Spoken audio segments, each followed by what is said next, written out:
much does it really cost to build an app? It's the million-dollar question. So in this video, I'm going to be breaking down the key factors that determine app development cost. With years of experience working on app projects, I'll share with you real-world examples, cost-saving tips, and what you should expect when it comes to your budget. Let's dive straight in. When we talk about app development cost, one of the first things that you need to decide is whether your app is going to be on iOS or Android or both, because each platform has its own development requirements, and this can significantly affect your budget. If you're building an app for just one platform, let's say for example iOS only, you would reduce your initial costs. However, if you want your app available on both iOS and Android, you're going to be essentially doubling your development time. This can push your budget higher, especially if you're aiming for native app development on both platforms.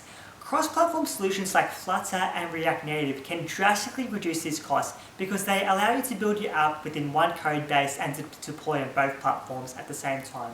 But you also need to keep in mind that cross-platform development isn't always the perfect solution, especially for apps that require complex hardware integration or heavy performance requirements.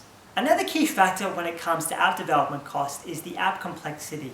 The more features that your app has, whether it's a simple login screen, a live chat features, or maybe even third-party payment integration, that means the more development time it requires.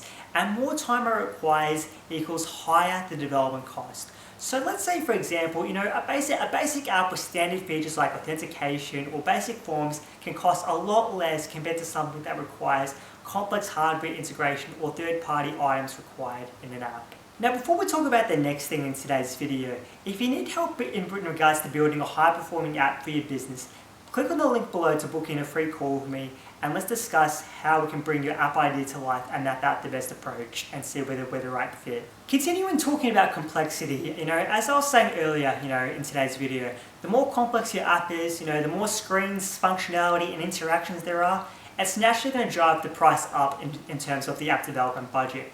Because if your app has multiple user flows, or if the users need to navigate through several different screens to achieve the goals within the app, obviously the development process is going to be more significant.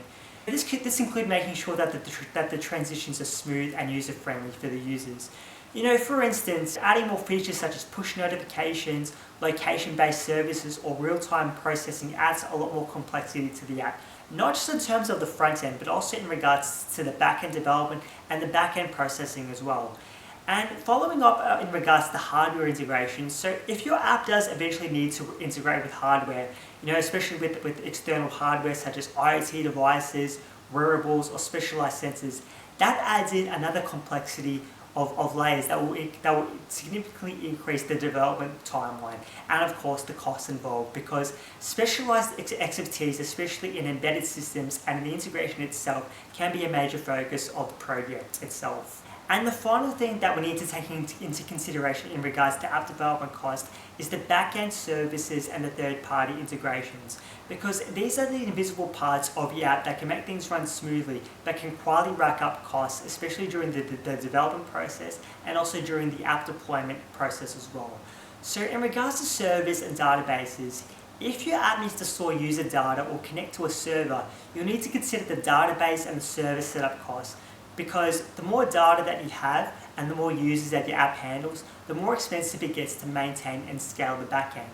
Especially for startups, you can start off with small cloud solutions like AWS or Google Firebase, but as you grow, so does the infrastructure needs to handle the associated costs in regards to the backend as well.